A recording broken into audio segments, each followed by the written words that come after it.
نحمده ونصلي على رسوله الكريم اما بعد فاعوذ بالله من الشیطان الرجیم بسم اللہ الرحمن الرحیم۔ کرسمس کی خوشیوں میں شریک ہونا اور اس کفریہ شعار پر عیسائیوں کو مبارکباد پیش کرنا بالاتفاق حرام ہے اور ایمان کے لیے خطرہ ہے۔ تمام اہل اسلام کو معلوم ہو، عیسائیوں کا کرسمس خالصتاً ایک کافرانہ تہوار ہے۔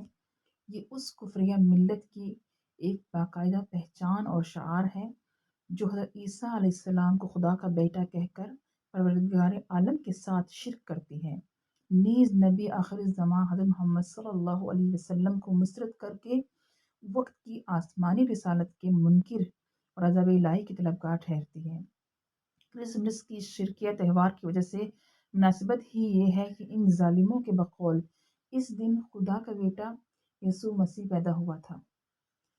قرآن پاک کی آیت کا ترجمہ ہے کہ بہت بڑی بات ہے جو ان کے منہ سے نکلتی ہے، نہیں بولتے یہ مگر بہتان۔ مسلمان کے لیے جائز نہیں کہ وہ ایک ایسی قوم کو جو معاذ اللہ خدا کے ہاں بیٹے کی پیدائش پر جشن منا رہی ہو مبارکباد پیش کرنے جائیں اور اس خوشی میں اس کے ساتھ کسی بھی انداز اور کسی بھی حیثیت سے شریک ہو۔ یہ عمل بالاتفاق حرام ہے، بلکہ توحید کی بنیادوں کو مسمار کر دینے کا موجب ہے۔